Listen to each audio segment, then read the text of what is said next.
शेर का माँ दुर्गा का वाहन बनने की कहानी तब शुरू होती है जब देवी पार्वती घोर तपस्या करके भगवान शिव को पति रूप में पाने की कोशिश कर रही थी।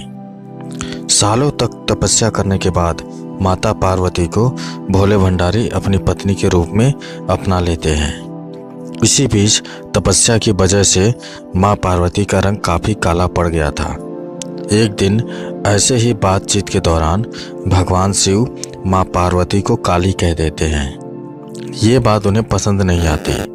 माँ पार्वती नाराज होकर दोबारा तप करने के लिए चली जाती हैं। माँ पार्वती जब तपस्या कर रही थी उसी समय वहाँ एक शेर घूमते घूमते आ जाता है। माता को खाने की इच्छा रखने वाला शेर माता का तप पूर्ण होने की प्रतीक्षा करता है। समय बीतता जाता है और शेर भी इंतजार ही करता है। सालों बीत जाते हैं शेर को देवी का इंतजार करते करते। जब भी वह देवी को खाने की इच्छा लेकर उनके पास जाता है तो उनके तप की तेज की वजह से वो पीछे हट जाता। कई बार कोशिश करने के बावजूद भी शेर माता के नज़दीक नहीं जा पाता है। हार कर कोने में बैठ जाता है। माता पार्वती के कठोर तप से खुश होकर भगवान शिव प्रकट होते हैं और माँ से मनचाहा वर मांगने को कहते हैं। माता पार्वती कहती हैं कि मुझे पहले की तरह अपना गोरा रंग वापस चाहिए। माता पार्वती के इस वर को भगवान शिव पूर्ण करते हैं। आशीर्वाद मिलते ही माता पार्वती नहाने के लिए चली जाती हैं।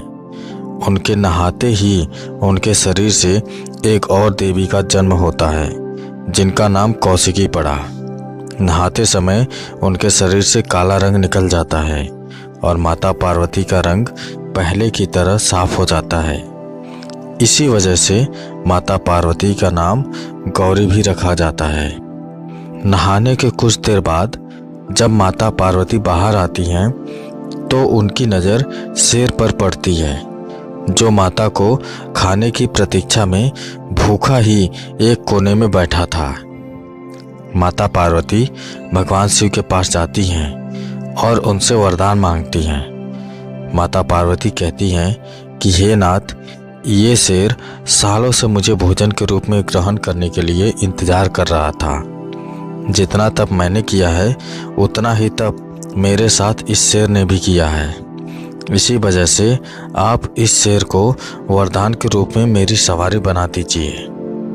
भगवान शिव ने माता पार्वती की इस बात से प्रसन्न होकर शेर को उनकी सवारी बना दी। आशीर्वाद मिलने के बाद माता शेर पर सवार हो गई और तभी से उनका नाम शेरों वाली पड़ गया। तो दोस्तों, शेर का माता पार्वती के वाहन बनने की यह कथा आपको कैसी लगी हमें कमेंट करके ज़रूर बताएं। अगर अच्छी लगी तो शेयर करें, सब्सक्राइब करें और लाइक करें। धन्यवाद।